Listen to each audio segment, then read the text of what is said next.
I thought it was just an amazing opportunity to speak to some of the students. They're so articulate.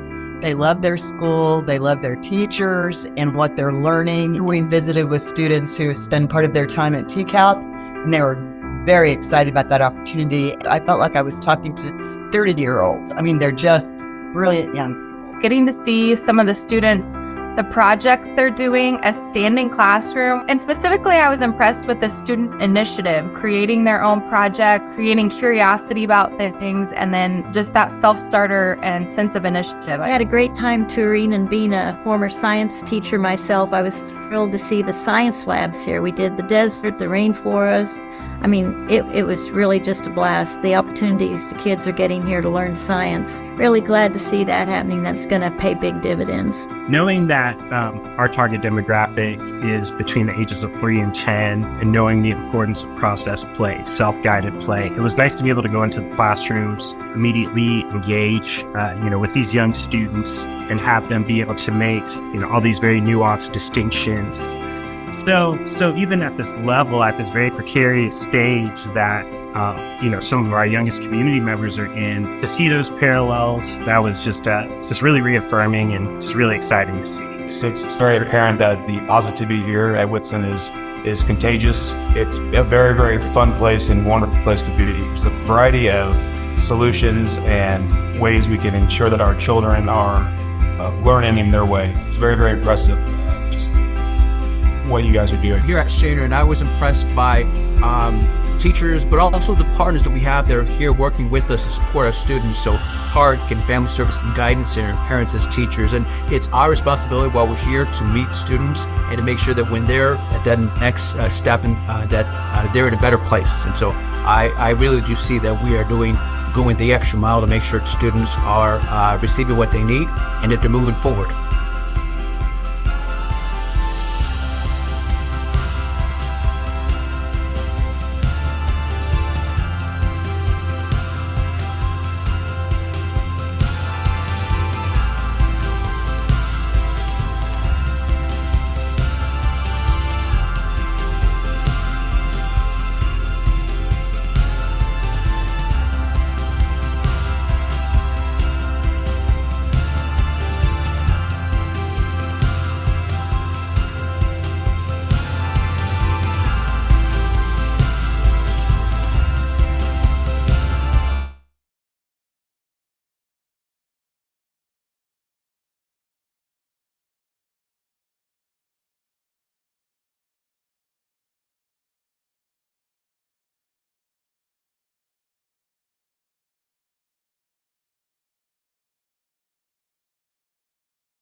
Good evening. Welcome, everybody. Dr. Anderson, do we have somebody to lead us in the Pledge of Allegiance? Yes, the full line of Highland Park High will be kind of coming to this space. They've been celebrating the 90s, and this gives me a chance to share that they've reached their 90% graduation rate. But Ms. Flora, who will be celebrating tonight, will help get us started. So, yeah, we're right here. I pledge allegiance to the flag of the United States of America and to the republic for which it stands, one nation, under God, indivisible, with liberty and justice for all. Thank you so much.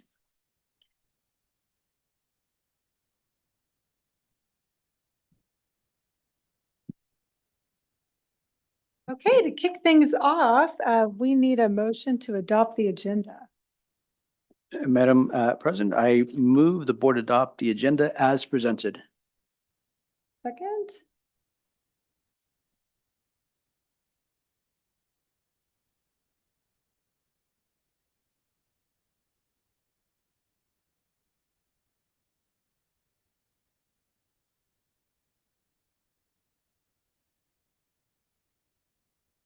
Thank you. All votes are in and the motion carries unanimously. Okay, we are ready for school highlights. All right, this is our favorite time of the board meeting. At this time, I'm going to ask Mr. Chris Reynolds to come up. Mr. Reynolds oversees all of fine arts in the school district, and I'll turn it over to him to share a little bit about a very special person, and we'll bring her up shortly. Mr. Reynolds. Thank you. Good evening, board. Thank you, Dr. Anderson. We're here to recognize Melinda Floor, who is the orchestra director at Highland Park High School and Chase Middle School. We were very lucky to snatch her when she left Emporia, and the things that she's doing in our schools is absolutely amazing. And I'll use this as an example. When she arrived to Highland Park, the orchestra while it was a functioning orchestra, she's taken it from a group that did not go to festival to last year receiving their first superior rating at festival in how many years, Melinda? Probably 25 plus years to have received a superior plus rating. So, yeah. She's doing a great job of building our feeder program at Chase as well. And she was just recently nominated as the Northeast Kansas KMEA, Kansas Music Educators Teacher of the Year for orchestra. So this Saturday, she's being recognized at the convention for being the Teacher of the Year. So Melinda, thank you for everything that you do. Ms. Floor, will you please join us? Sure. And let's give her a warm applause as she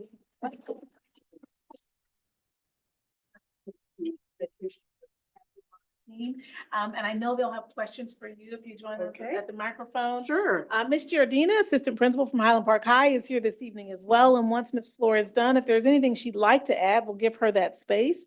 But we'll turn it over to the board to ask any questions that you like of Ms. Floor. Well, I'll just begin by saying that reading the Facebook post about this award and reading the comments, I learned a lot about you. I learned you are a very popular teacher from Washburn Rural, Emporia. People were writing things like, I remember her, she made me want to go to school. She's what kept me in school. Right. I've had an amazing career. This is actually, I'm in my 40th year teaching. I taught 32 years in Emporia, and now I'm lucky enough to have this job here in Topeka, and I still love what I do every day.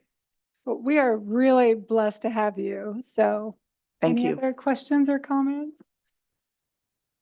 And I'd really love to learn a little bit about yourself and what drew you to the work that you do today. Well, I grew up, I don't want to give you my life's history here, but I grew up in a small town in central Kansas, Lindsborg. It's a small Swedish community, and it's a very rich community for music. And so I started on the viola in 4th grade. And by the time I finished high school, I knew without a doubt that I wanted to be an orchestra teacher, and got my first job out of college in Emporia. And like I said, I stayed there 32 years and loved it, and retired from Emporia, and was just fortunate that there was this job here in Topeka I wasn't quite ready to give up teaching. I still loved it. But it's a part-time position here. And so I was able to kind of cut back and not have all of the fundraising and trips. And I also coach tennis in Emporia. And so that lightened my schedule a little bit. And sports are the two things I really love. And I've been fortunate to be able to do both. Well, thanks. And we're changing this up a little bit. Rather than having individuals come in the information, you'll be approving it. We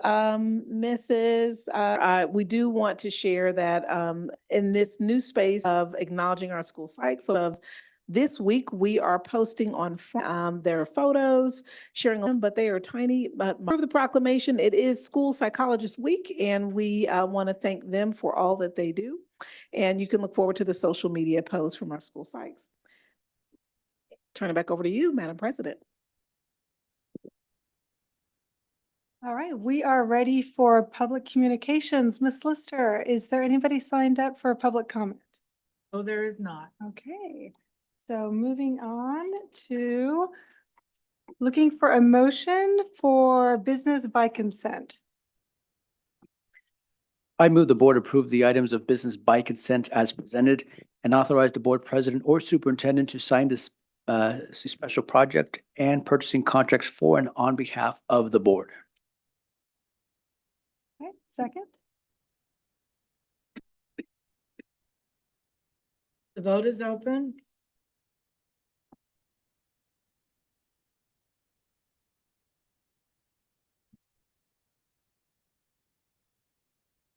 All votes are in and the motion carries unanimously.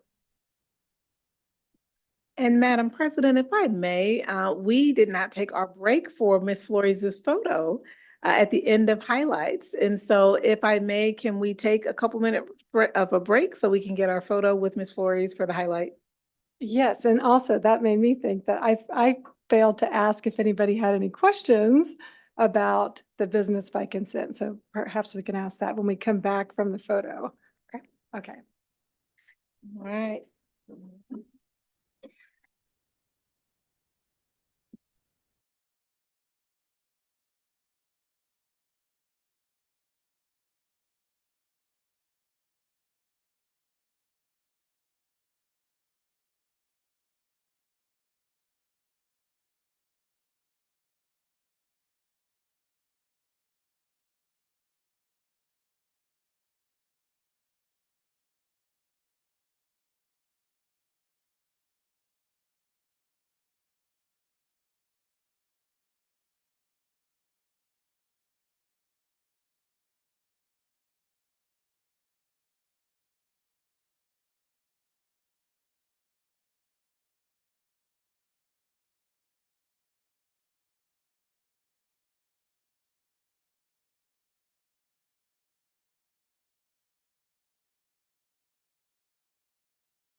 That you need to give to proceed forward. Are there any questions? Did you want? Yeah, I was just wondering if anybody had any questions about the items we just approved under business by consent.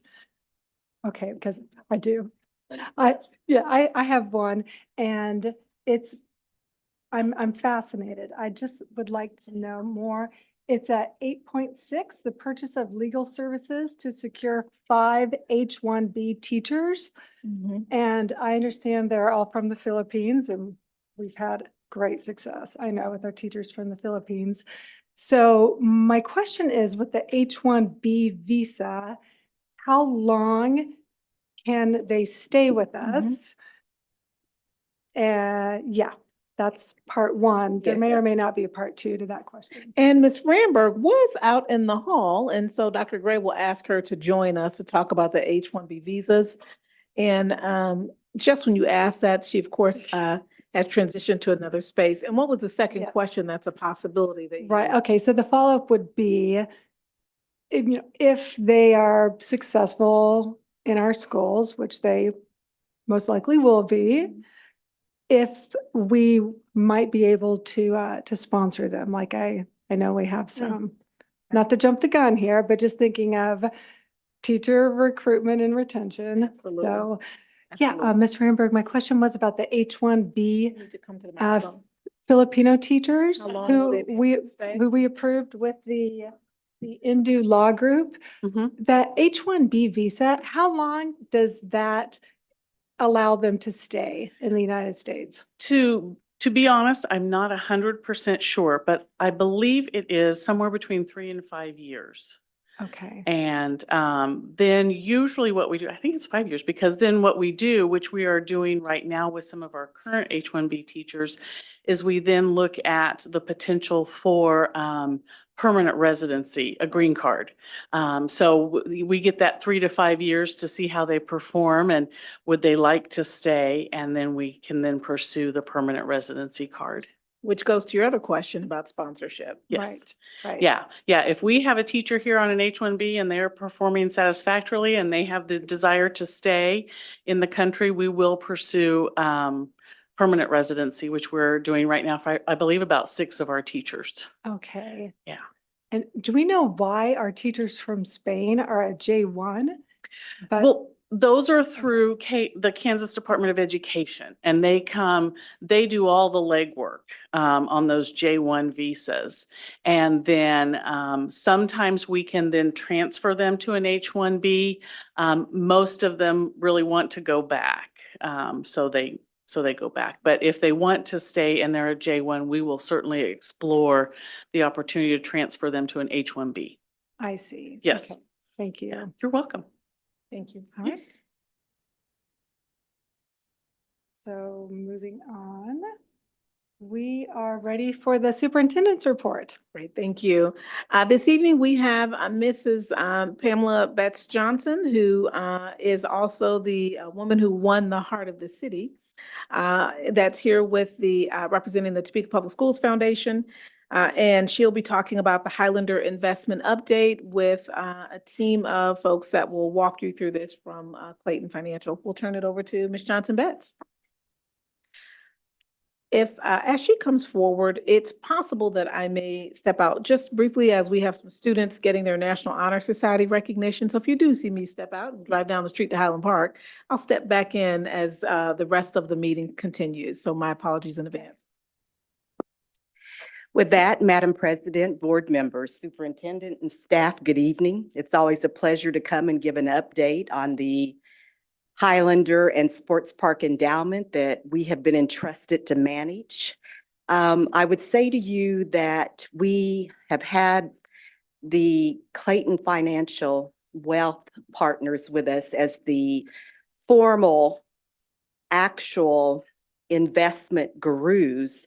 But this committee also consists of people from the community that are involved in investment banking and our bankers throughout the committee. And we also have with us one of your board members, Mr. Keith Tatum, that serves with us quarterly too. We appreciate his service and for you all giving him to us, loaning him to us. I know I don't get to own him. With that, I would like to introduce first Mr. James Walden, who will give you an update, and then Miss Barbara Heller, who are both with Clayton Wealth. Thank you.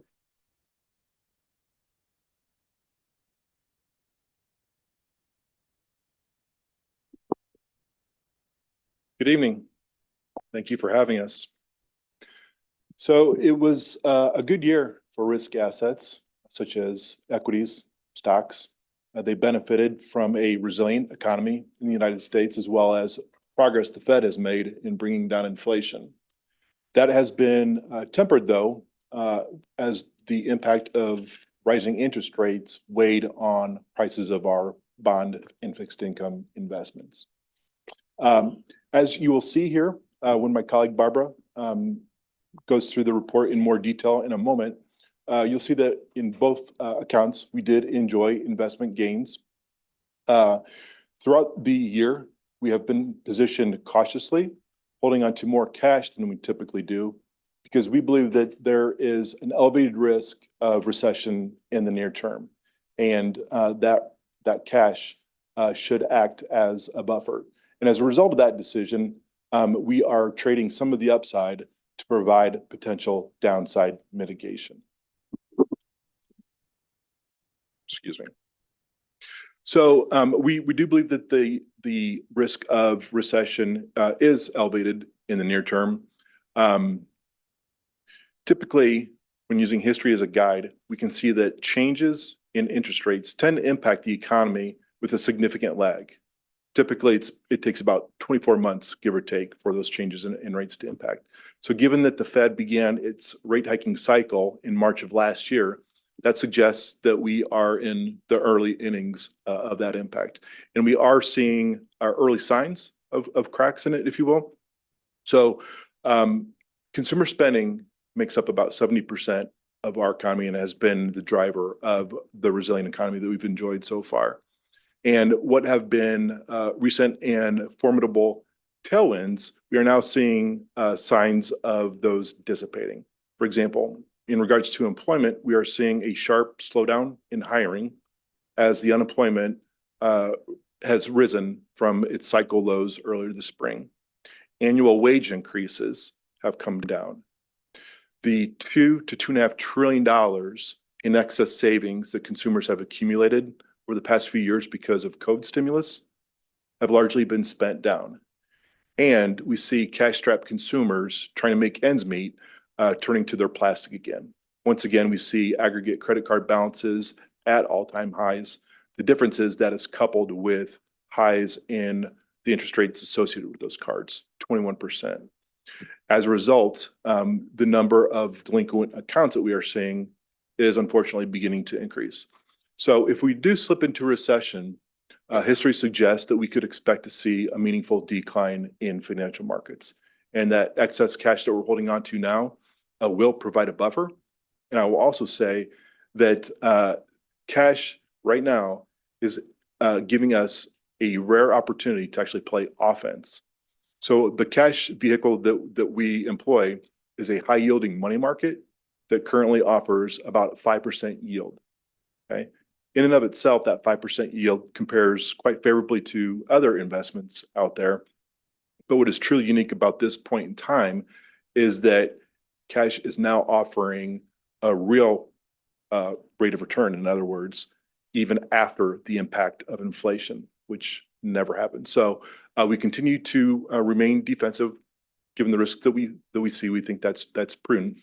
And I'll take any questions that you may have here in a moment, but right now, please let me turn it over to my colleague, Barbara Duncan. I just wanted to take a couple minutes and briefly touch on the reports that you had, see if you have any questions on those. This is always just a goal to kind of give a long-term view of the two accounts. The first one is the Sports Park Fund, which was started back in 2005. And this just kind of gives a year-by-year balance. And the one thing I will point out, because you can see obviously where we were at on October 31st is quite a bit lower, that there have been some meaningful improvements being done at Hummer. And so there's been some sizable distributions from that account. That's not market performance on that last one there. So I just wanted to make that, point that out. If we go to the next page, this has a lot of numbers on it, but I'll just point to the pie chart, kind of shows the big picture, how we have it allocated. And so you can see there what Jim was talking about, that the cash and equivalents or the money markets at about 20% as of the end of October. And that's that defensive positioning that he was referring to. But year to date, the account's up about 3.26%. September and October were tough months in market. This is as of the end of October. I will tell you, November's been a good month. So we're, but month to month, it will move around. But since inception, which is since we have been managing it, so we're right at about 10 years, the average annual rate of return is about 5.6%, which meets the spending goals that have been set for the account. And then the next page is the Highlander Fund, and this has been around for a shorter period of time. It was established in 2017, so this just tracks the year-by-year balance. And it is a little bit more conservative, the way that it's managed. It targets a little bit less in equities than the sports park does. But it has that same 20% cash you can see on the pie chart. So year to date up only about 1.5% because it is a more conservative portfolio. But since inception, which is about 6.5 years, it's averaged just under 4% per year during that time. So any questions? I can go into more detail if there are questions. So there are two different funds because they have different purposes, but, and Pam may speak to this a little bit. The sports park money is, Board of Education money that the foundation has been charged with, managing and administering. Whereas the Highlander Fund, I do believe, is actually, foundation money. But it is separate also because it has a very specific designation from who gave it that it has to be used for Highland Park scholarships. So they're kept separate because they're different purposes, and their investment purpose has to do with the investment policy statements that were set by the foundation for their different targets. Okay. Yes. Yes. Oh, sorry. Yeah, I had a kid thing come up. I was like, yes, Mr. Tatum, go ahead. Thank you. Just a point of some clarification for me, just to make sure I'm tracking. When we're considering the period of a year, are we talking about a calendar year, or is there a fiscal cycle here represented? So generally, so these are the reports that we run are just as of whatever date we run them. So I ran these as of October 31st, so last month end. So when so on the chart where it's got the blue bars where it's year by year, those are year end, except I put an asterisk on 2023 because we haven't quite finished it yet. But normally we are looking at calendar year. When you look at that page, it was ran as of October 31st. So your year to date is October 31st, but the last 12 months is also November 1st to October 31st, because it's whatever date we run the report as Okay, of. okay, thank you. Okay, and yeah, go ahead. And the last question I had was, given that you foresee some turbulence in the economy, how often do you make any readjustments to the portfolio? Sure. Good question. Thank you. There's no set time. That's what I get paid to do. I sit behind my desk and do research and stare at screens, more than I care to share. So there's no set interval, as needed. All right, so my question then is, as a school board, what do all of this information, what recommendations might you have for us, like moving forward, looking at our overall budget? So I think that's beyond the scope of our charge. Okay. Our job is to manage the investments as prescribed to us in the executed investment policy statement that was designed and agreed upon by previous versions of yourself. Those were designed to meet the specific spending needs as well as risk reward profile for each of the individual pots of money. This is our annual check-in with you. We check in with Pam and the rest of the investment committee on a quarterly basis. Okay. But let me answer. Maybe part of what you're asking is that the foundation has been entrusted to manage the sports park for you all. We have a few parameters that we've set in place that we have agreed to heretofore, and that is that the expectation is the board will stay within the spending policy allocated on a yearly basis. We understand it's your money. Sometimes there's going to be times that you'll have to overextend that spending policy, just as you did this year. We also are clear that the request for funds comes from the board president, that we at no time go into the pot of money and distribute it unless we have specific directions from your board president. So those are large parameters, but some of the things that we've agreed to heretofore, and so far we've been able to stay within those parameters, except for this year when you all decided that there were large things that needed to be addressed at the sports park, and we understood that and gladly got the money to you. Did that help Yes, a little it bit? does. Yes, thank you very much. And congratulations on your award. Thank you. Thank you. Very nice. So, Appreciate it. right. Any other questions? Nope. Okay, well, thank you again for the presentation and informing us on all the great work you're doing. And what is next for the superintendent's report? It is the International Baccalaureate Program. All right, I am excited to introduce to you Miss Ann Gorsuch de Moranville. We're all getting adjusted to her new name. You'll remember Dr. Chelsea Artzer and the latest member of our team, Dr. Michael Berry, and we were able to hire him last spring. And he came to us with an extensive background in IB, and he can share a little bit about that with you this evening. We can go to the next, sorry. We could go to the next slide. And good evening, everyone. It's great to see you all again. We are here just for 3 reasons. First, to just share some updates with you on our year of consideration and exploration of the IB program, as well as to present a training proposal and to just get your approval for that training and to take the next step as we're trying to make a final decision in the future for whether IB should come here to Topeka. All right. Good evening, board members. So great seeing you all. So since the last time we presented to you all regarding the request for beginning the year of exploration, a few things have transpired. So one, as Mrs. Sharp indicated, Dr. Michael Berry joined our team here at Topeka Public Schools, specifically at McClure, and he has been a phenomenal addition to our district. But with that also brings extensive knowledge regarding the IB program, as well as the PYP program within the International Baccalaureate umbrella. With that also, we have begun just exploring some of the components specifically related to our buildings.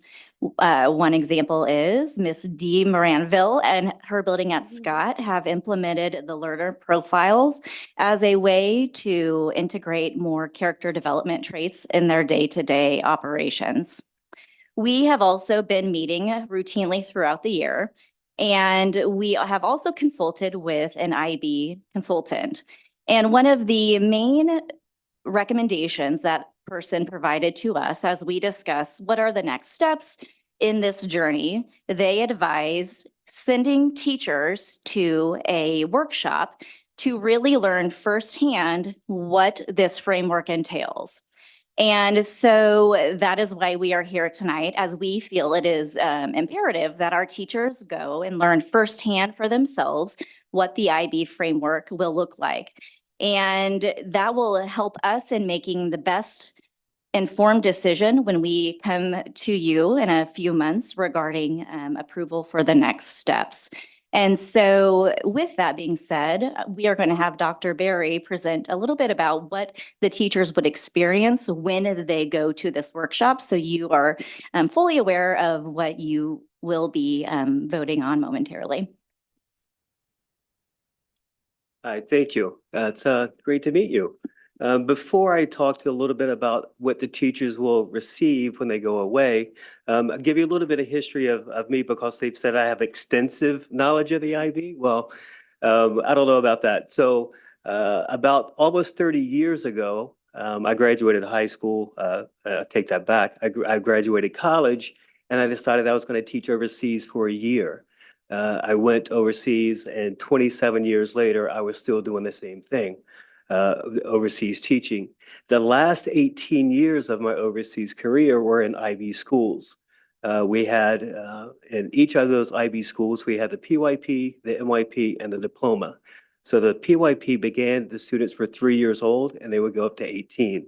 So I was a PYP coordinator in Oman. I was also the elementary principal after a few years in Oman, elementary principal in Singapore, where we offered all 3 programs. And then my last station was in Indonesia, and I was the head of school where we had, again, the PYP and the MYP and the diploma, and oversaw all 3 of those programs. My children have also gone through the PYP. And when my daughter, who's at Washburn Rural, who's now in 9th grade, when she gets to 11th grade, she's already going to go into the IB program. So I am sold on the IB. I'm sold on the philosophy and I'm sold on the ethos that it brings. Topeka Public Schools already talks about student voice, something that's important. They talk about higher level questions. They talk about academic discussion. And what the IB brings is that's already inherent to the program. Different wording. In the IB, we call it student agency.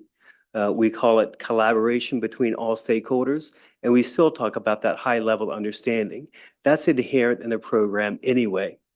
When the teachers do go away and they get some training for the IB, they're going to learn how to enhance each part of their education practice, as well as those 3 points that I just spoke about. They will learn how to bring the student voice out, how to make the students more engaged, and all the while they become excited themselves about this new program that they're going to be undertaking. It will entail a paradigm shift in how they teach, because it's not the teacher in front of the class all the time. We want the students to be leading that instruction where the teacher facilitates it. So it will take a paradigm shift, but that's where this instruction, where the teachers go away to these conferences, that's what they will bring back. They will be able to do that. The other part is, every time that I've seen teachers go away to this training, always they come back motivated and they come back excited to be able to share that learning with their teachers, their colleagues. So that's what we're asking today, is to help us light that fire, that we send these teachers away, get them excited about a new way to teach, and then bring that back to the school and really get some excitement going. So I think that's the purpose. Did you want to follow up? Yes. Thank you. Well, that got me excited for our teachers, just to be honest. And so you can see on the screen our training proposal. And in addition to what Dr. Berry stated, to make a good decision, we have to be fully informed. We need, and it is our job now to help inform you all as well. And who better to inform us than teachers who are able to go to training right now before we make a final decision and investment, come back, try it out, be able to speak to the fact of what it actually is and what's in the training. Dr. Artzer and I did go to the head of schools training. That was for principals. To make a fully informed decision, to be able to explain this program to our community, to our stakeholders, even in this room, we need more information. So our proposal is to send 8 staff from Scott and 6 staff from McClure, 4 teachers, and then some of our teachers' support staff, to be able to see how those components would fit into our current models and district in our school. There's 2 different workshops, and our idea is to send half in one at one time and half in the other group, so that we can collaborate. Because we know that when we can confront a problem or challenge and we can talk about it, then we can see if it will work or not. We may send the teachers, they may come back and say it's not going to work, and so we wouldn't take the next steps. But what our ask is that can we embark on this next step that does have a cost, but can we take this next step so that we can decide if this is a good step in the right direction for our district and for our schools?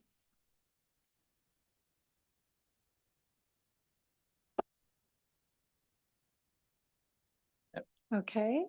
Is there anybody else to present about this right now?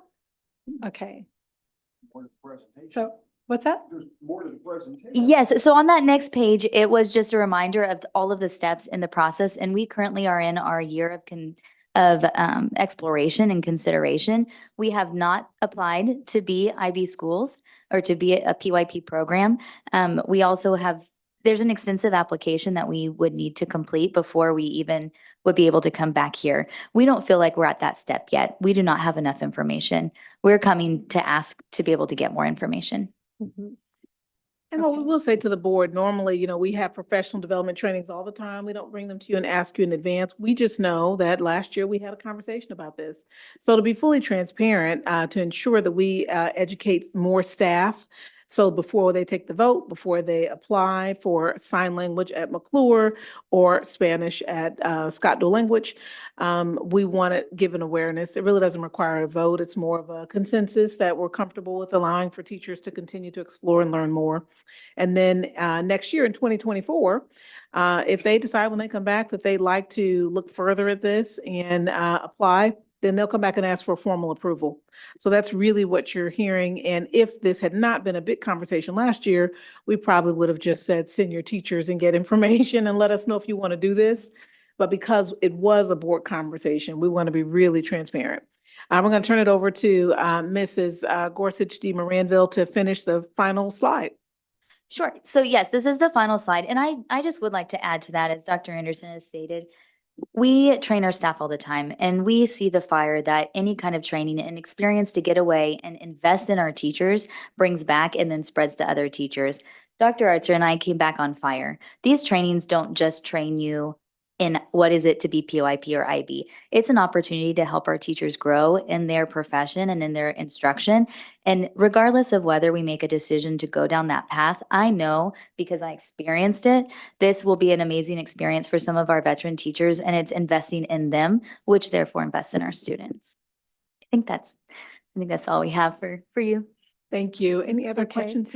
Well, I know it would be best for me, or as the chair of the board tonight, to ask my fellow board members to speak first, but if it's okay, if you'll indulge me, I would like to kick things off because I feel some responsibility here, and I just want to put things in some context. Okay, so when Scott Dual Language won the Magna Award in 2022, yeah, that was last year, and Miss Boley and I attended the conference in San Diego, we went to different breakout sessions. And one of the breakout sessions I chose was about IB.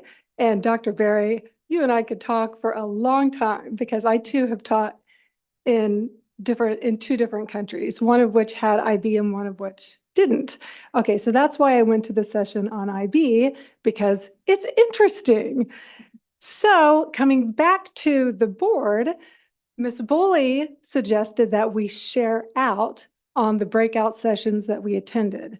So I shared out about IB, not with the intent that I wanted to start it in Topeka 501, just to share with my board mates that it was a session that I attended because of my past experience with IB. And fast forward, next thing you know, we're talking about exploring it. And here we are now talking about further exploration and sending teachers to this training. And I just want to state that I do not support this. That may be surprising for some to hear and maybe not for others, but I do not think that IB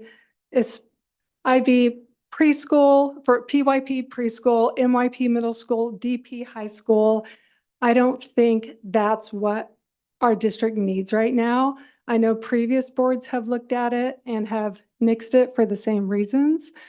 We have a lot of important work to do. Not that IB is not important, but I know this whole board has discussed the importance of focusing on our lowest performing schools, which is not McClure, congratulations, or Scott, congratulations on that too.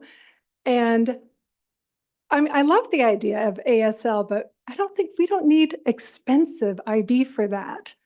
And Scott already has Spanish. I'd like to focus this money and these efforts. I feel like it would be taking oxygen away from improving the performance of our lowest performing schools, of other ways to help our improve dual language. I don't necessarily think, because I thought a lot about this, Miss Gorsuch de Marinville. I thought, well, could IB at Scott maybe help the dual language program? And I've decided that I don't think it would. I think people don't know what IB is. People are still trying to figure out for our school district. So many people still don't understand what dual language is. So, and last thing I want to say about this is when Miss Boley asked us all to list our goals as a board, and which is hanging up in the conference room, not one of us put bring IB to Topeka Public Schools as one of our board goals. So our ESSER funding is coming to an end, and I think we need to focus our resources and energy elsewhere. So I just wanted to speak first because I feel like I was the one that started this discussion. Okay.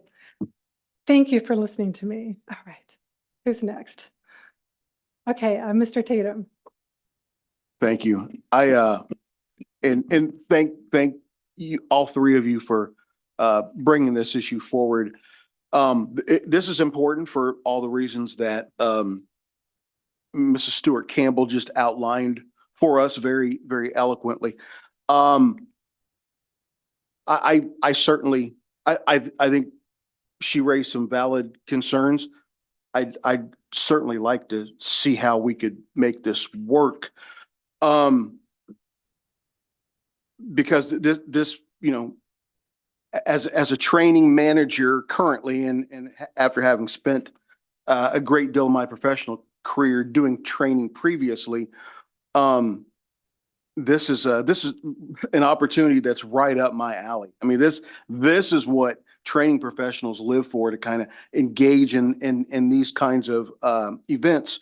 But I think I've been hanging around Mr. Minke too long, because I'm looking at numbers, and this is not a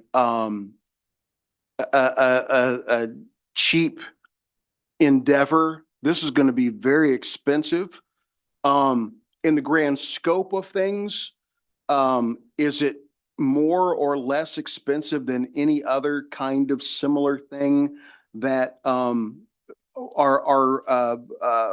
teachers and other professionals would engage in? I don't know. That is a question for you, Dr. Anderson. As we look at the price tag, yeah, and I'm thinking of, you know, my own staff, sending my own staff to training, and this current year, they went through training that spent about a third of what this is going to cost for all attendees. And that is something that the agency still talks about. So just kind of curious if this figure that's just south of $30,000 for all attendees, is that typical? Is that would we expect for similar kinds of trainings to have that kind of expense? Ms. Wallace, if you want to speak to that, and I think that $30,000 is the most that it would cost to send people to explore, but Ms. Wallace? Correct. And we did talk about perhaps sending fewer teachers for the purpose of exploration.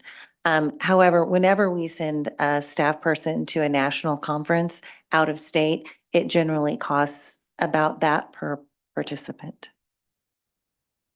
So there's 14 employees that look like from both schools that may get to participate in this opportunity.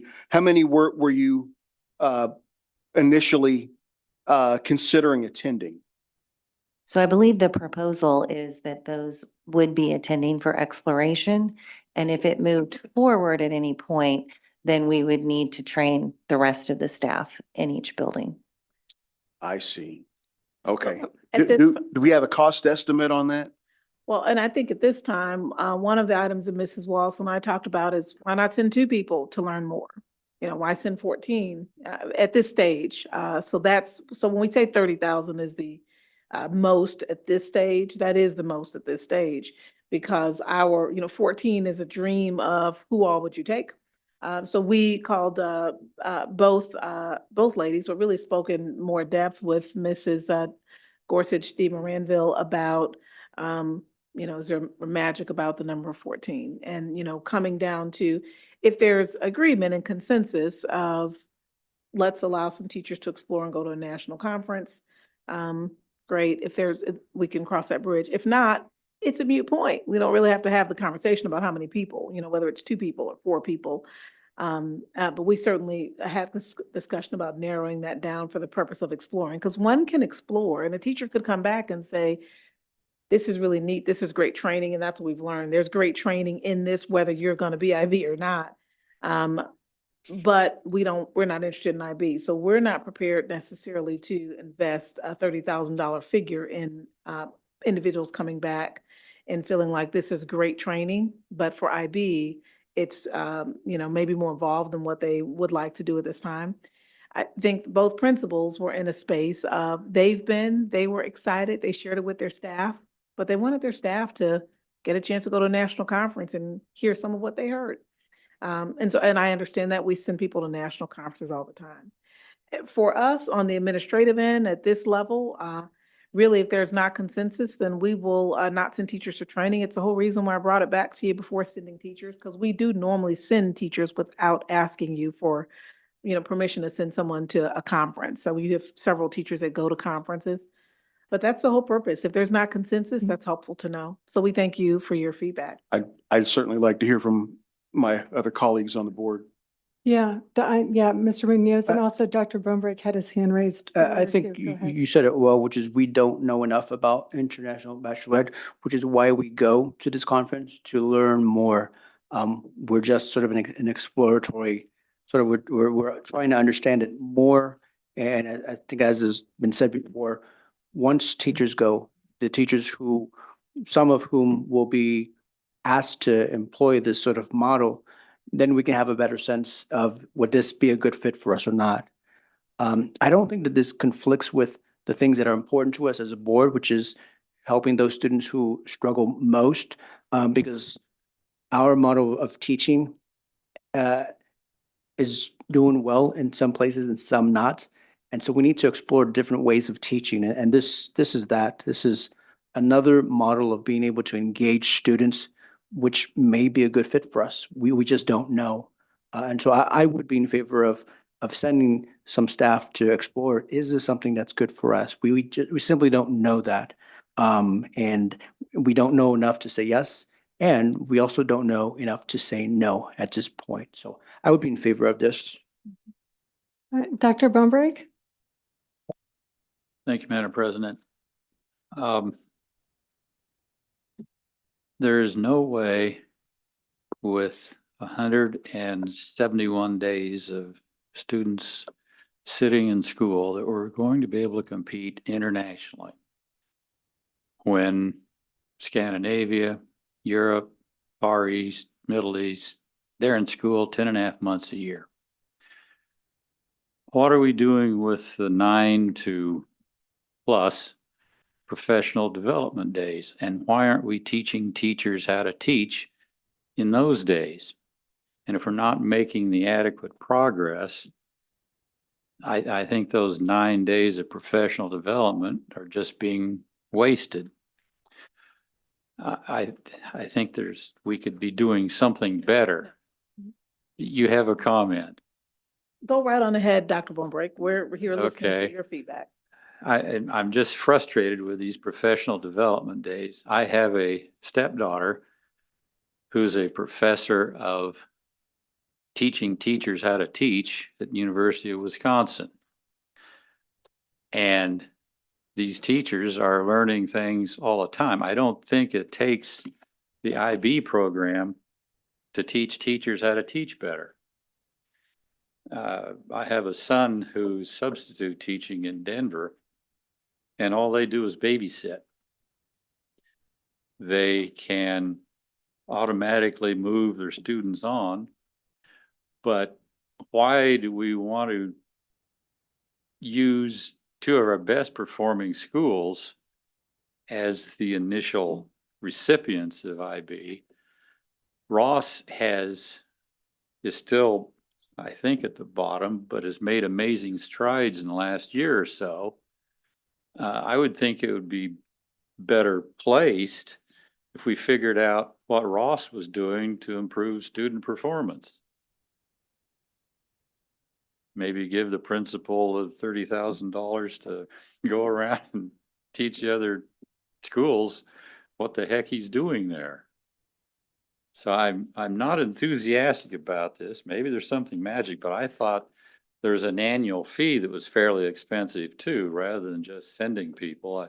And I don't think we've checked into other programs that will teach teachers how to teach. I'd like to hear more about those opportunities first.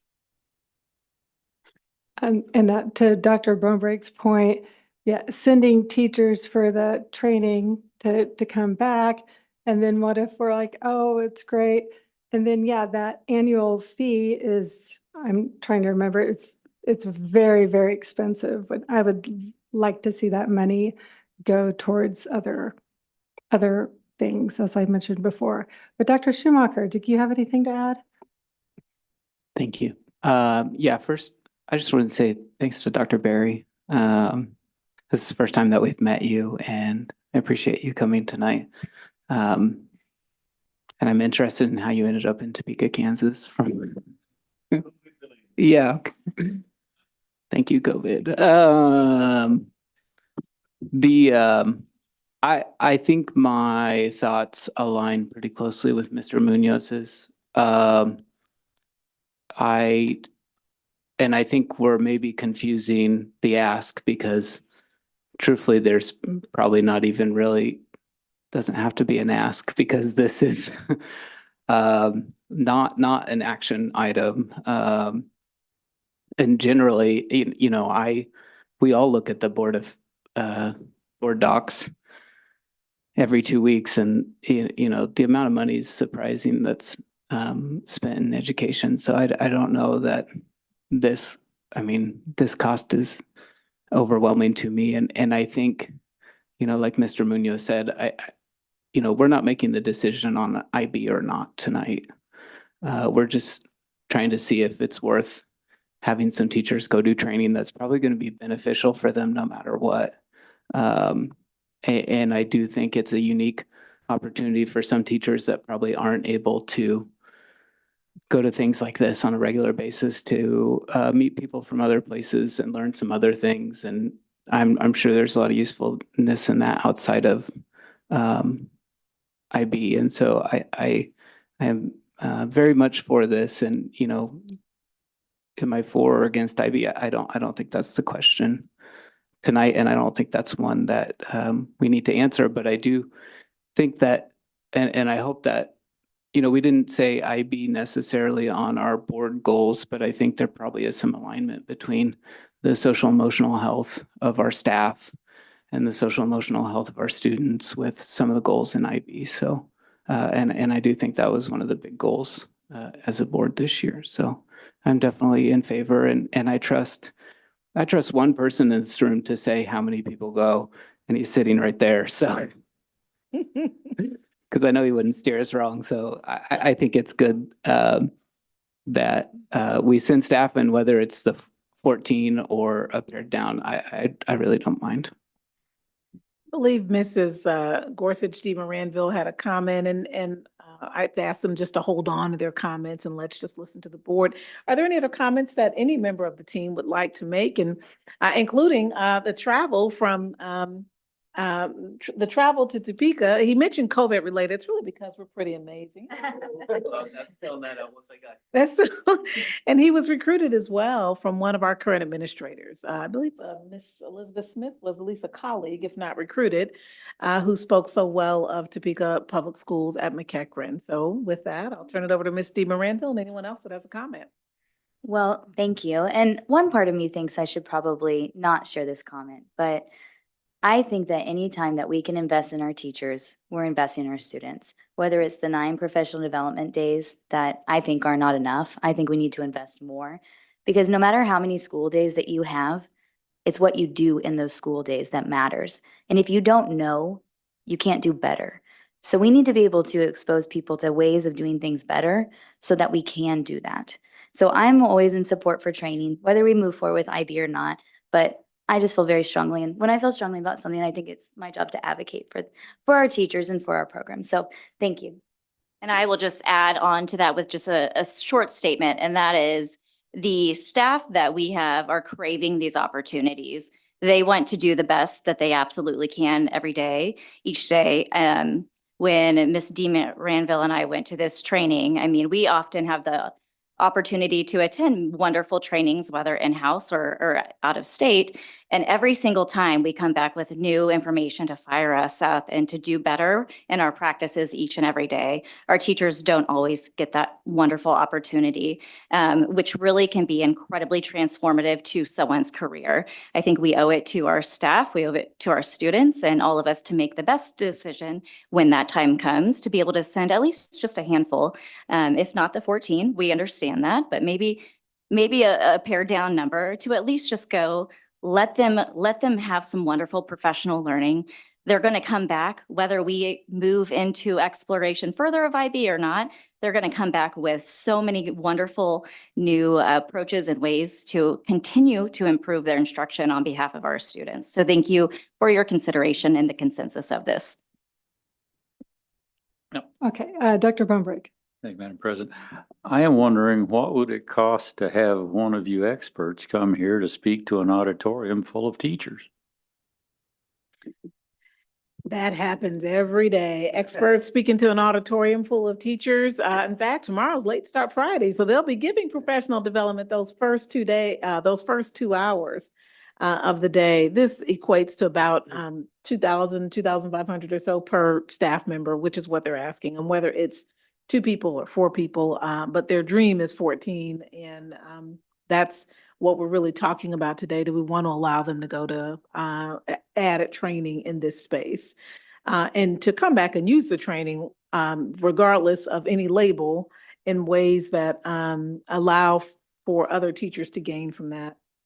On that note, I think Dr. Berry had a comment, but he's going to hang tight for just a moment just to finish off their comments. Yes, sir. Wouldn't it be more efficient to have one person come to Topeka to speak to several people, give the same presentation they would be giving in Memphis? You know, that's a really good point. And either one of the ladies can speak to that in terms of the networking and why they can't come. That's the question. Why one person from IB can't come here to talk to the teachers. Why can't that happen? First off, the cost would be more expensive. And secondly, I don't think we'd want to do that if we're not going to commit to moving forward with IB. We're proposing to send our teacher influencers and teacher leaders, our veteran teachers who are seasoned. Unless we're approving this right now, I don't think we're at the point of bringing someone here and training all of our staff. When you roll out an initiative, we need to have a path forward. We have our path, we're just not to that point. If we were to decide to go to IB, that would be our preferred model for training all of our staff, to have someone come here, train both schools, which is why there's 2 schools, not 1, because it's more cost effective. But at this point, I don't know that we are in that space. Can I add to that? Yeah. I was just going to say, when we went, while the training we received was incredible, the time spent not in the training was just as incredible because we asked the hard questions. We networked with people who are public principals, public educators and principals and teachers, and asked them what they believe and their beliefs on the philosophy of IB and whether or not they find it to be effective and worthwhile. I learned just as much from them as I did from the training. And so by sending a handful of teachers to go to a training out of state, they would have an opportunity to network with colleagues and other educators and ask those same questions. So that way, when we come back to you all, we can truly have the best, most well-informed decision in terms of our recommendation to you all. Dr. Berry, did you have a final comment? Yeah, sir? just the last point about the professional development. So Oftentimes, when teachers go to professional development, the most powerful professional development is when the teachers are actually conversing with each other, but they're also getting their hands dirty. They're actually doing the work that the students would be doing in the class. So to bring somebody in to speak to a room full of teachers, you don't get the same experience. You don't get that hands-on experience. You don't get to feel what the students are feeling. And to be very honest, I haven't, where's the closest PYP school to? Yeah, Nebraska. I haven't seen very many professionals who could come in and actually do that training. They don't, it's teaching it through the PYP, through inquiry. It's not like teaching what we're experiencing in our schools today. I see quite often teachers in front of the class giving information and the students receiving information. I see students passively receiving this information. And I see, to be quite honest, I see a reliance on worksheets. Through inquiry, you don't get that. You actually experience, you actually work through these problems through project-based learning, through conversations with the students. So it's much more the student, that student agency, that student voice that we value, taking control of their learning. And to have somebody come in and speak to a room full of teachers, that's not the same experience. And I know that because I've seen that and I've experienced that. So if there are any other questions about the PD, I'll be happy to answer that as well. Madam Chair. So Ms. Schmidt could not be here tonight, but she called me after looking over the agenda and wanted to say that she does not see the point in sending teachers for training for a very expensive program that she will not support in the future. So anyway, yes, Mr. Tatum. I wanted to be clear about what my position is on this. If the district wants to send 14 employees to participate in this training, I am not going to shoot that idea down. I think a little more to Dr. Bonebreak's point, I would feel a lot less conflicted if there were a smaller subset, a smaller cohort that might go and kind of, feel it out and then report back and then give us an idea of how feasible it is to continue, with the path that's already kind of marked out. So I just wanted to be clear. That's kind of the way that I'm approaching this thoughtfully. And if I may ask administrators, if there were a smaller cohort, if you could suggest what that number is, and while this has not been discussed and vetted further in terms of the reduction of the number, what is that number that you feel like from each of your schools, and each of you can speak to that independently, each of your schools that you feel like would allow for some veteran staff to go and come back? Absolutely. I would be comfortable with 3 from McClure that would provide someone maybe at the K1, 2, 3, and 4, 5 level. And it looks like Ms. Gorsuch de Moranville feels the same way. So that takes that down to 6 people. And again, it's about 2,000, 2,500 to explore the IB program, but more so explore the experiences from what it sounds like, and being able to come back from that professional development focused on that area. So this time, Madam Chair, we're turning it back over to you. So as we look at consensus in terms of, are we comfortable with allowing for them to allow their 6 staff, 3 per school, to attend? And if not, then we will table this and move on to our final item. Okay, well, okay, so you know my position. I'm a no for anyone going, and I know Ms. Schmidt is. So if we're looking for consensus, Mr. Munoz is a yes. Mr. Tatum is if it's a few. Mr. Schumacher, Dr. Schumacher is a yes. Dr. Bonebrake is a no. Okay, so we're split. Oh, okay, so you have to be present. Okay. Okay, so then what about the number of people? Then are we going with consensus? 6, okay. So to restate that for each school to send 3, and I think that's what, is that, everyone, those that are comfortable with proceeding forward, allowing them to send 3 and then, continuing the exploration in that area. And I would suggest that, even if IB is not, something that this district is moving forward with, much like when you go to conferences and you come back and report out, I'd love to hear how they're going to use what they've learned and experienced, regardless of what that was, whether it's networking with another school, whether it's teaching differently. And so the invitation back to hear from those teachers, how might they use what they've learned in any space? If the board pleasures that, certainly we can invite those teachers back as well. Okay. Final thoughts. Thank you.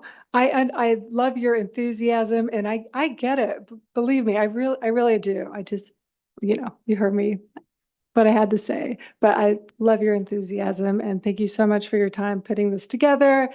And Dr. Berry, we got to talk about our overseas experience someday. Absolutely. Okay. All right. Are we moving on? Yes, ma'am. We thank you all for coming. And that really does conclude the superintendent's report. We do want to mention as we close on out in general about students. I think Mr. Gowan is just pulling up the 2 pictures. We've had 2 National Honor Societies. I don't know how I got there and back and they were still talking. I'm telling you, There's 5 that of was you. one picture. I'm telling you, one group picture. And so when we do close out, just in the interest of sharing that piece, and I think that's the T West, and I think there's one from Highland Park. T West was this week as well in Highland Park, and they acknowledged the board in their space as soon as they came in that the board meeting is going on right now. That's what the sponsor said. And still, the board wants to make sure that, there's representation here from the district. Thank you, board, or something. They said something like that in the space. So when we get the other photo and close on out, we'll pull it up at the very end, just as we acknowledge the Highland Park NHS as well as the T West NHS. Thank you. Madam Chair, that's all that we have for this evening, and you do have in front of you our student cards. We are announcing tomorrow the winners of the student card contest, the holiday card contest. I believe it's Jarnine and Quincy. So if they're listening, they now know. But otherwise, tomorrow it'll be posted. You also have some bookmarks and the book that we'll be giving our principals about making magic. And the bookmark this year, we don't normally give bookmarks. We thought it might be nice to put the photos, the artwork on the bookmark. So you have student artwork as a laminated bookmark as well. That's all we have. We'll turn it back over to you. Okay, great. Thank you. All right, looks like next is a discussion item about the academic calendar. So Mrs. Wallace, you Yes, have the thank you. mic. So I have the pleasure every year of co-chairing the academic calendar committee with NEAT. And so what we work with is a committee made up of teachers, parents, we have students that sit on that. And in the last several years, we've also added classified staff and administrators. So, and the committee comes with some proposed calendars. We talk through the features of each calendar, and then we come up with 2 calendars to present to a vote for all staff. And so what you have in front of you are calendar A and calendar B. And I will just quickly go through the features of each calendar. So calendar A has teachers reporting back on August 6th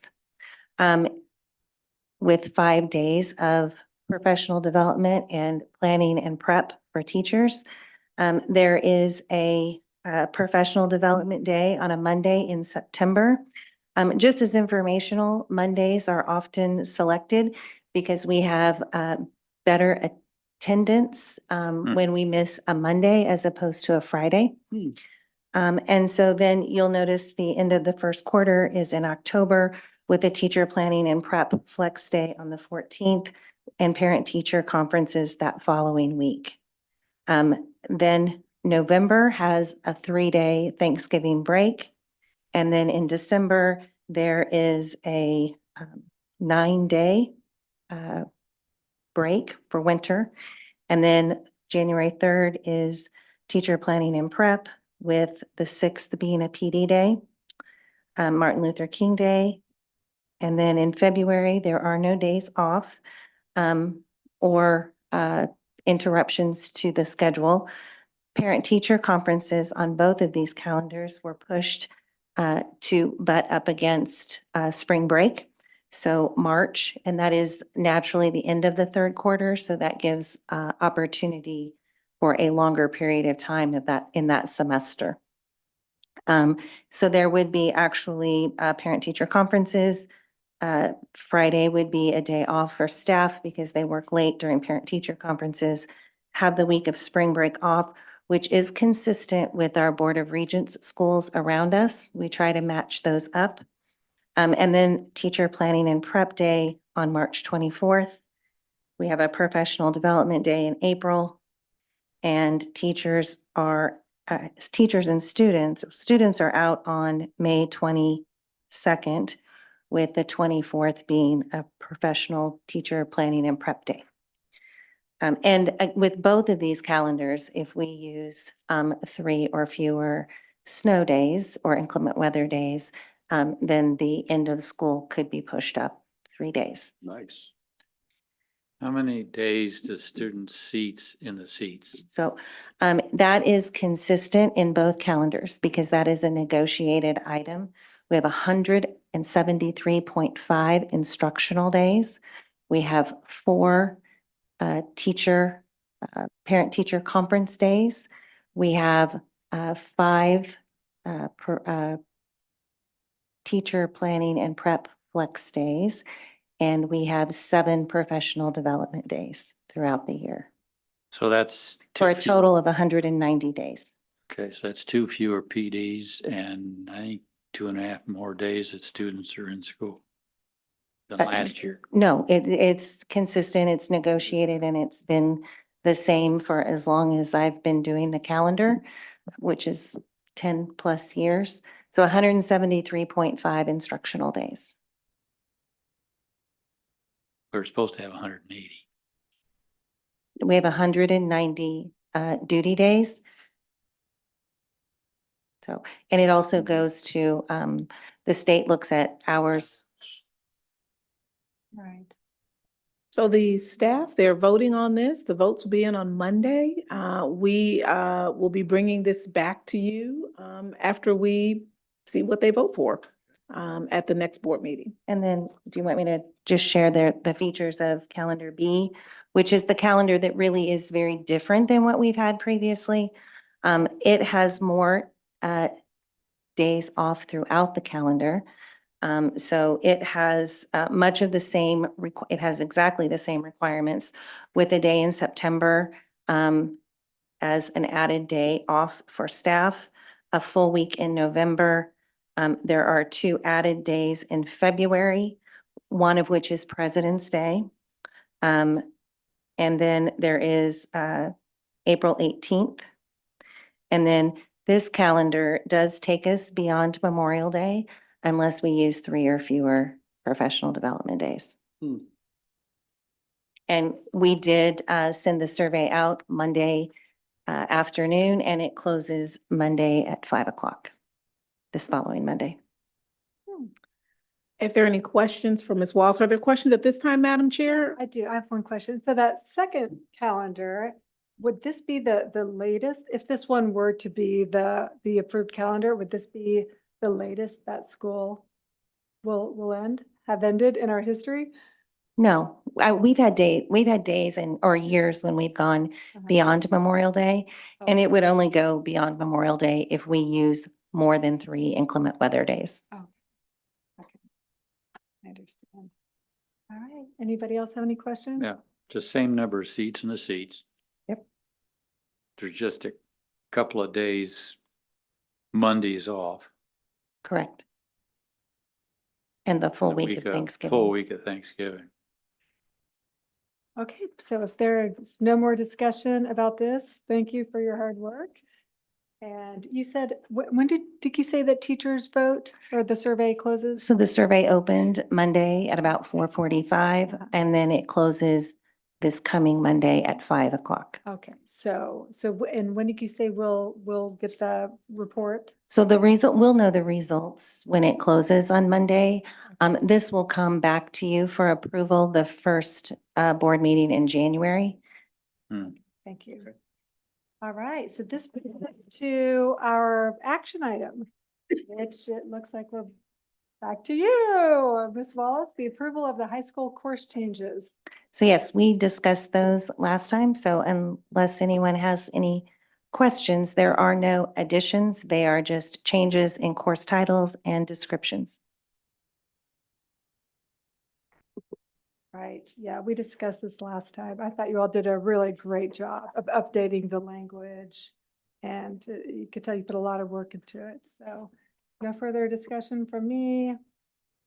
All right, looking for a motion then to vote on this. I move to approve the high school course changes as presented.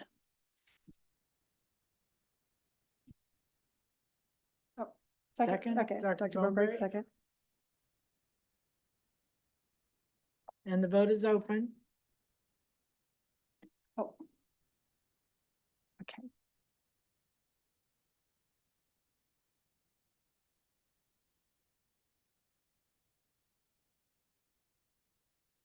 All votes are in and the motion carries unanimously. Okay, there were no more comments about this?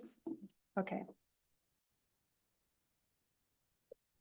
Well, that is it. That's it, our last meeting of November, although this is technically our first December meeting. Right. Right, okay, so. Well, board member comments, yes. So Dr. Bumbrick.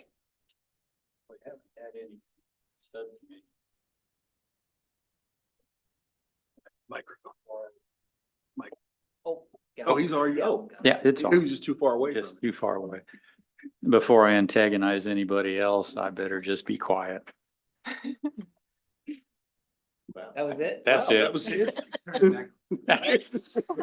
it. Thank you.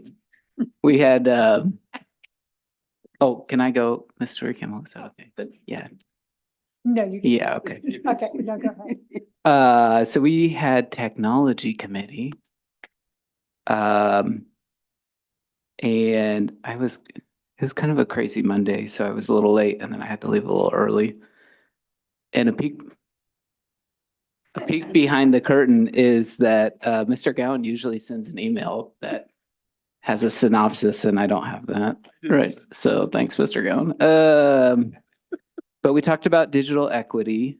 We tried to touch on that every meeting. We did talk about synergy. Our staff in the elementary and middle schools have been through the posting of grades and all that. Now with the semester coming, we talked about just maybe some of the ways we can help our high school staff be ready for that, since it is a little bit different in synergy. We talked about the continued rapid deployment of the interactive panels and the good work. And I think they're through, my hair is like really, they're through Highland Park, I think, as of the meeting. No, we're about halfway through middle schools. Oh. Yep. See, Mr. Gowan, those notes would have helped. No, I'm just kidding. It's fine. But they really are moving fast on that, which I think staff has really appreciated.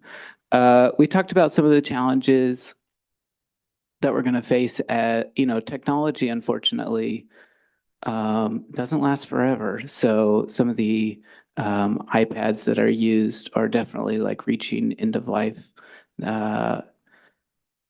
These companies are really good at making you buy new ones because they won't update any longer and then nothing works on them. So how do we get funding through those? We've talked before about leasing versus buying, but also trying to see if there's grants available to be able to replace some of the technology that's reaching its end of life. we kind of talked about that again with the E-rate funding. And the category 2, which is the network equipment that's due for renewal.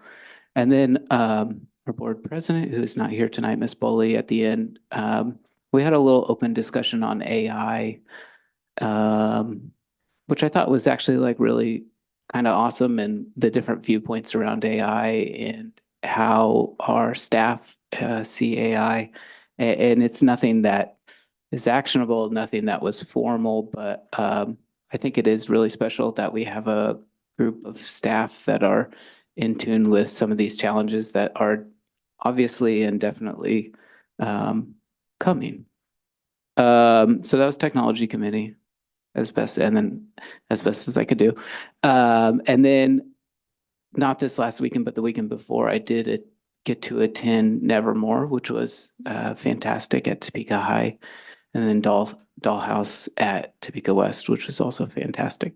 And I got to enjoy Dollhouse instead of watching my Jayhawks get beat by K-State. So that was nice. And that's all I have.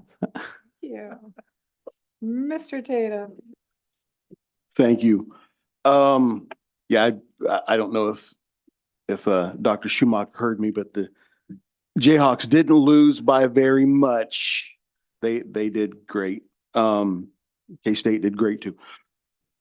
So I actually don't believe that I have had, oh, I'm shaking on the screen there. Okay, there we go.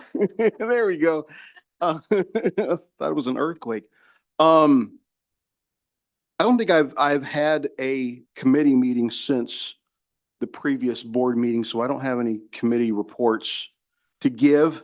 And in fact, I don't have a whole lot at all. I'll kind of borrow a page from Dr. Bonebreak's book. I will say, speaking of book, thank you for the book. That's awesome. Creating Magic. And the bookmark both will be very valuable for my time, my free time, my downtime. And also, speaking of downtime, I hope everybody had a great Thanksgiving holiday. I know that the kids were happy to be out of school up to a point, because on Sunday, Madison said, I think I'm ready to go back to school now. And I said, yeah, we're ready for you to go back to school too. So the parents needed a vacation from the kids, and that's what we got this week when they went back to school. So that's all I have, and I hope everybody has a great holiday season going into December. Mr. Munoz. Yes, so we did have policy committee, and I'm going to rely on my memory, which is not good, but we talked about some progress we're seeing with making sure that our policy is online, not necessarily through PDFs, but accessible just online. And so we had an update on that particular movement, and so things seem to be progressing in a positive direction. Beyond that, I know that we talked about Cora some. We'll have some language and updates for you to review in January at some point, and then also follow up to that. We will make we'll approve some suggested policy. Nothing minor or nothing major. Beyond that, from policy, I did visit Topeka West High School and spoke to some students, I believe, in an honors class about there was a request for me to come speak just to share about some of the work that I do, not this work, but my other professional work. And so I was there on Tuesday. So other than that, my family was blessed to be able to, have a week off and be rested. I hope that our staff was able to be rested and come back this week ready to go. We have a few weeks until Christmas break. And so I think just all forward, I'll go until Christmas and then enjoy that. Thanks. Okay, I thought your memory was pretty good about policy committee. Just a few things to add. We looked at, there had been some, people had questioned the price when they do the open records request. And so we looked at different school districts and saw that we are very much like what this takes a lot of time for people to go through these records requests and saw that what we ask is very much standard across districts of our size. So what else? This isn't a committee, but it's something I'm excited about. Mr. Tatum and I met today with Mr. Dick and Miss Wallace to discuss, we've talked before about high school. There's so many options. It's really, really, it's overwhelming. And how can we get the information out to parents and students in a way that's easier to understand, that's more streamlined? Anyway, so talked to Dr. Anderson about it, and Miss Wallace and Mr. Dick, you work fast. So they put together a great FAQ, and it's soon going to be on our website. And you mentioned already there. You move fast. We're pulling it up now. Oh my goodness. Can you go Okay. back to how we find it? It needs to be perfected quite a bit, but the beginnings of it is there. Thank you, Ms. Stewart Campbell, for the Mhm. thoughts about the video clips too. Mhm. So they've done their first video and they wanted to get your feedback if that's kind of what you're thinking of. Dr. Gray and his team did the first just small video clip today.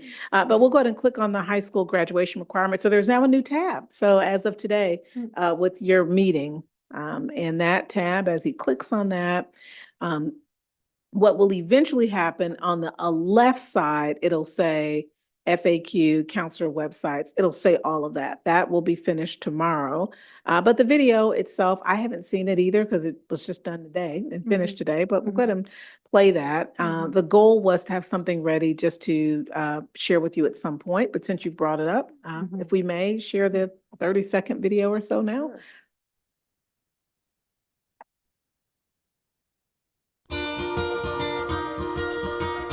CEP stands for Concurrent Enrollment Partnership. We have a partnership here at Topeka Public Schools where our students are able to take dual credit courses with Washburn University.